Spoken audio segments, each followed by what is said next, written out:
자, 안녕하세요. 대소중학교 학생들. 오늘 미술 수업 한번 해보도록 할게요. 자, 오늘은 감상문 쓰는 그 수행평가를 대비해서 지금까지 봤던 내용을 한번 정리해보는 시간을 가져보도록 할게요. 우리 학생들 교과서 1을 준비하고요. 110페이지를 펼쳐보도록 할게요. 우리가 서양 미술에서 처음 배웠던 게 르네상스 미술이에요. 바로 학교나 온라인 클래스를 통해서 이론 수업을 했었는데 르네상스 미술은 특징이 이전에 있던 그리스 로마의 그런 신적인 표현을 이렇게 가져와서 이것에 사실적인 표현을 더했는데 그것이 해부학, 원근법, 명암법 등을 우리 화가들이 그림을 통해서 발견을 해서 그림이 점점점 사실적이고 자연스러운 표현으로 변화되었어요.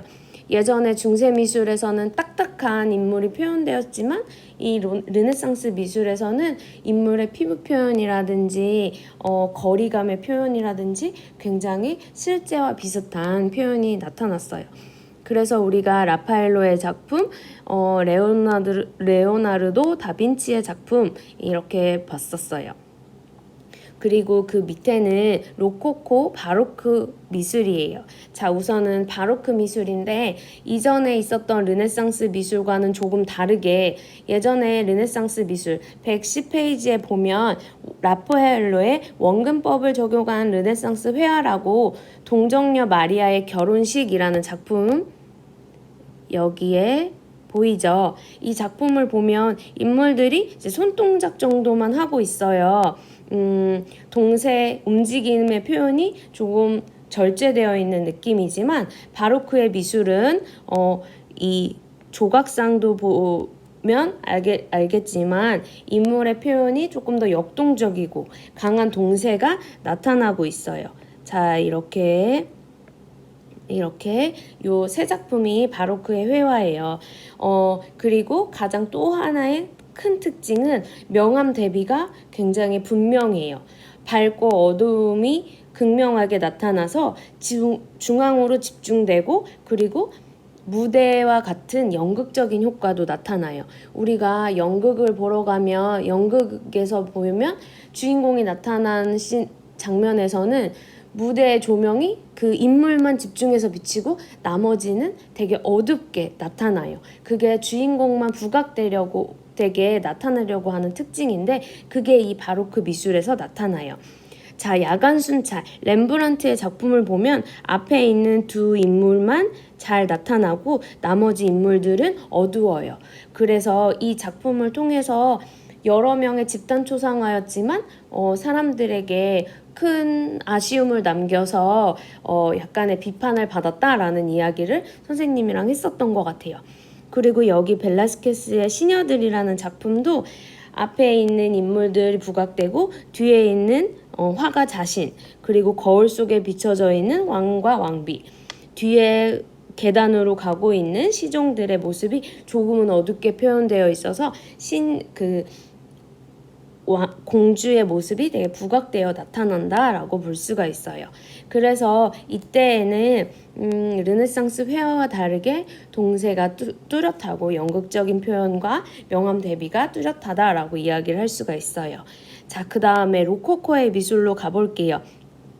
로코코의 미술은 바로크의 그런 어두웠고 주제 역시도 종교적인 주제들만 했다면 로코코는 이 시대의 귀족 부르주아, 갑자기 부자가 된 상인이라고 말했죠. 부르주아들이 이렇게 많이 득세를 해서 이 사람들을 위한 그림을 판매하기 시작된 거예요.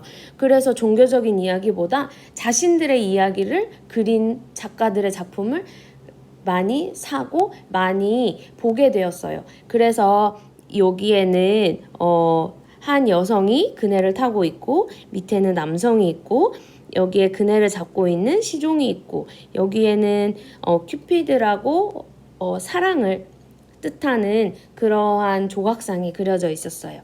그래서 이때에는 바로크와 달리 바로크는 어둡고 그 다음에 명암 대비가 극명하지만 이 로코코에는 화려한 색이 특징이에요. 가장 중앙부에 있는 여성의 밝은색 드레스가 눈에 띄고요. 그렇기 때문에 우아하고 경쾌하고 섬세한 표현, 그 다음에 곡선적인 표현, 장식적인 표현이 이 로코코의 특징이다 라고 했었어요. 자, 그럼 여기까지 설명을 듣고 우리가 펠드먼의 미술 비평으로 한번 이 작품들을 감상할 때 어떻게 해야 되는지 복습 한번 더 해볼게요. 자, 펠드먼의 미술 비평에선 첫 번째는 서술 단계였어요. 자, 서술 단계. 자, 그 다음에는 분석 단계. 자, 그 다음엔 해석. 그 다음에 판단. 요 단계로 작품을 감상을 하는데, 서술 단계에서는 작품의 제목. 자, 그리고 작품의 작가 이름, 그 다음에 작품 제작 연도, 여기죠. 작품 제작 연도, 그 다음에 재료, 크기, 이런 것들을 보는 게 서술 단계예요. 그래서 작품의 설명, 간단한 설명을 이 서술 단계에서 할 수가 있어요. 자, 그럼 분석 단계는 무엇인가? 조형 요소와 원리예요. 점, 선, 면, 형, 색. 선생님이 엄청 많이 강조했죠. 명암, 질감, 뭐 이러한 이야기였어요. 자, 그러면 바로크에서 명암 대비에 대한 이야기가 되게 많이 나왔어요. 동세에 대한 이야기도 나왔어요. 색채 대비에 대한 이야기, 과장되고 불규칙한 표현, 이런 것들이 모두 분석 단계에서 이야기할 수가 있는 거예요. 자, 아까 르네상스의 해부와 원근법, 명암법, 이런 것들도 다 분석 단계에서 우리가 감상을 할 수가 있는 거예요.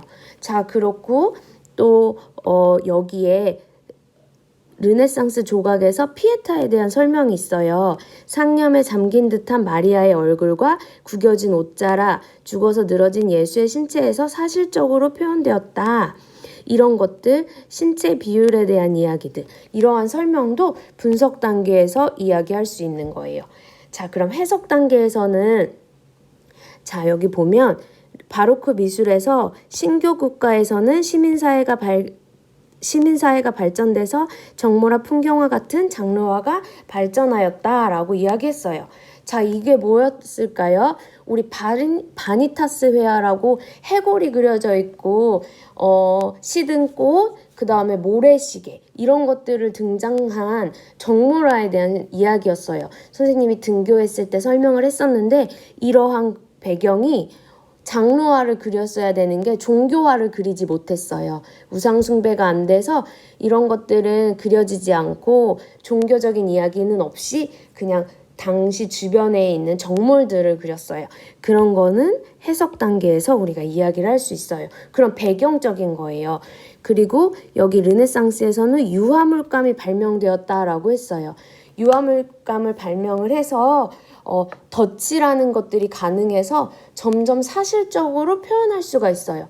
우리가 화선지에 그림을 그리면 금방 번져서 덧칠이 어려워요. 종이가 찢어지죠. 근데 캔버스라는 면천에다가 그리면 찢어질 위험이 없어서 계속 덧바르게 되었어요. 그래서 우리는 유화물감이 발명되었다, 이 이야기는 해석 단계에서 할 수가 있어요. 그러면 우리가 서술 분석 해석 단계에서 어떠한 내용으로 감상할 수 있는지를 알아봤는데, 판단 단계는 어렵지 않아요. 앞에 있는 세 단계를 토대로 우리 학생들이 느껴지는 감정들, 아, 이건 잘된 그림 같다, 이거 너무 훌륭한 것 같은데 어떤 이유에서 이런 것 같다라고 자기가 가치 판단을 하는 거예요. 작품에 대한 거를. 그래서 서술 분석 해석 판단의 단계로 우리가 미술 감상을 할 수가 있어요. 자, 그러면 다음 진도 한번 또 나가보도록 할게요. 르네상스, 바로크, 로코코까지 알아봤는데, 다음은 신고전주의예요. 우리가 신고전주의의 특징은 이전에 있는 르네상스, 의 내용을 그대로 전수해서 이상적인 고전미를 추구하려고 했다라고 이야기했어요. 여기 고전미술에 대한 관심 자체가 그리스, 로마, 르네상스예요. 그래서 르네상스와 비슷하게 비례, 선, 구도, 명확한 윤곽. 이제 선이 가장 중요한 시기거든요. 여기는 선적인 표현, 형태라고 할 수 있어요. 형태. 이런 것들이 되게 잘 나타났다라고 할 수 있는데, 작품을 보면 다비드의 호라티우스 형제의 맹세, 이것뿐만 아니라 우리가 마라의 죽음에 대한 내용도 보았죠. 자, 이 작품 보면은 명확한 윤곽선, 깔끔한 형태, 이런 것들로 그려져 있고, 이 고전식 아치형의 문들로, 아치형의 구조로서 고전미를 잘 느낄 수 있다라고 이야기를 했었어요. 자, 그 다음에 낭만주의를 보면 이전에 있었던 선 형태, 이런 이성적인 작품 중심에서 감정을 중시했던 첫 스타트라고 볼 수가 있어요. 극적이고 이국적인 것들을 주제로 해서 강렬한 색채, 동적인 구성, 격정적인 감정을 표현했다. 선생님이랑 같이 수업에서 제리코의 메두사호의 뗏목을 봤어요. 왼쪽에 있는 호라티우스 형제의 맹세도 전쟁에 나가기 직전에 가족들과 함께 맹세를 하는 그런 장면이라 되게 극적이고 상황이 급박한데, 이거와 달리 낭만주의의 작품은 더 극적이에요. 둘 다 심각한 상태이지만 조금 더 극적이고 좀 더 감정적인 요소들이 풍부하게 담겨져 있어요. 자, 그러면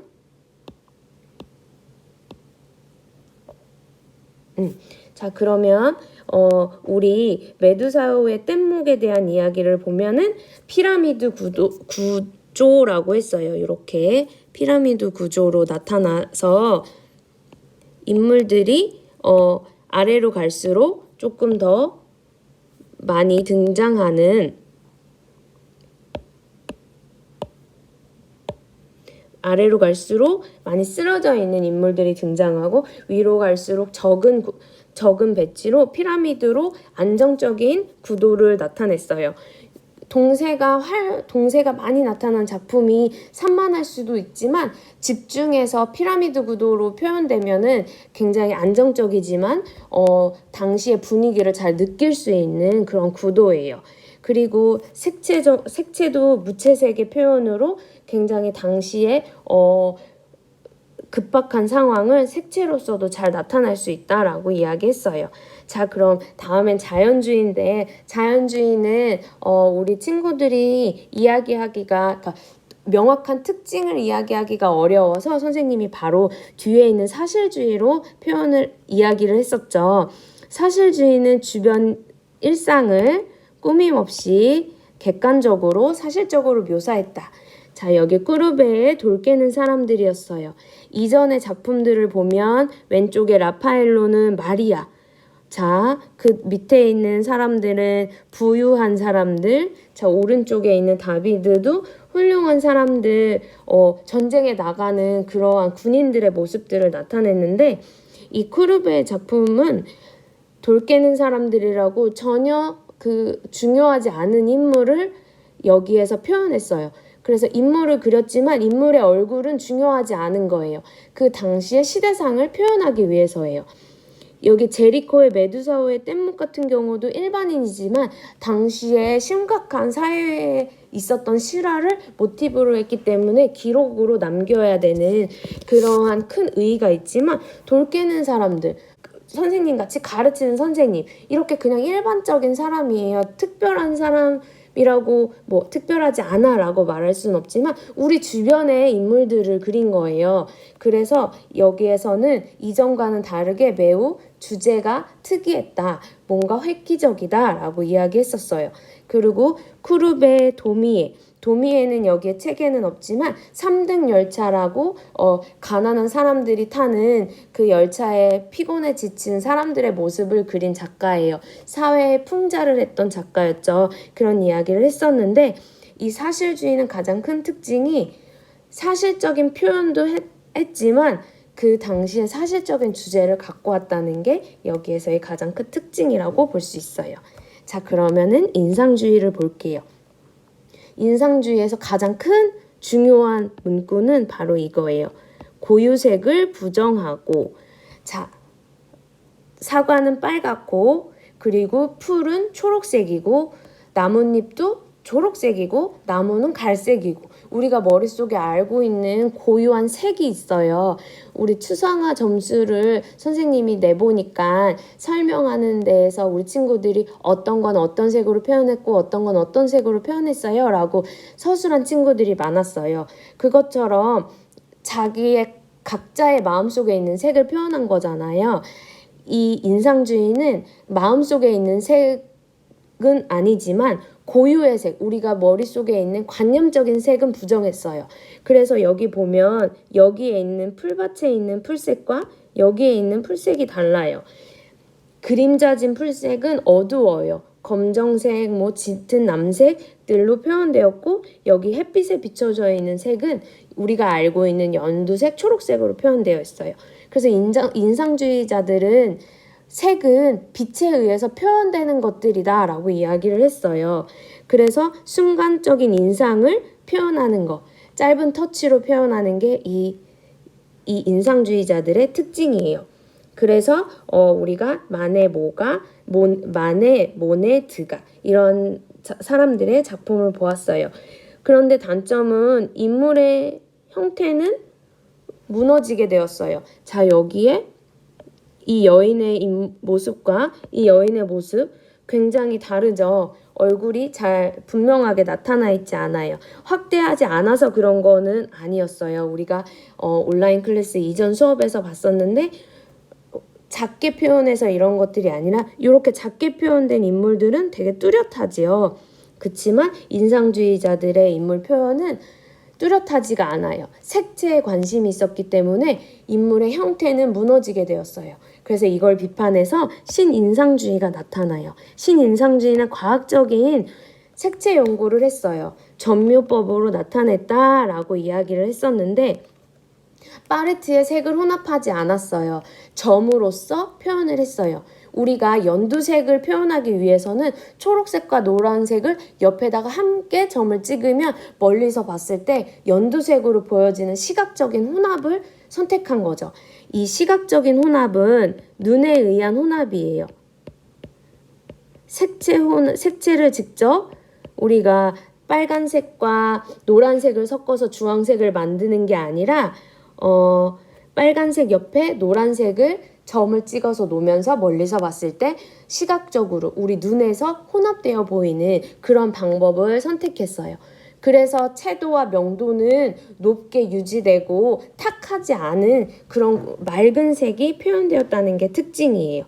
그래서 점묘법을 사용했다. 우리가 쇠라에 대한 이야기를 했었어요. 쇠라랑 시냐크 이 사람 다 우리가 점묘법으로 작품을 표현했다라고 이야기를 했어요. 자, 우리가 지금 선생님이 르네상스부터 신인상주의까지 작품을 설명을 했어요. 자, 그러면 여기에서 펠드먼의 미술 비평, 서술 분석, 해석, 판단의 단계로 이야기를 해보았는데 감상문을 작성할 때 이 단계를 잊지 말고 감상을 해볼 거예요. 자, 신고전주의에서 분석 단계에서는 이 비례, 선, 구도, 윤곽 이런 이야기를 할 수 있고요. 낭만주의는 색채, 동세, 감정 이 이야기를 할 수 있어요.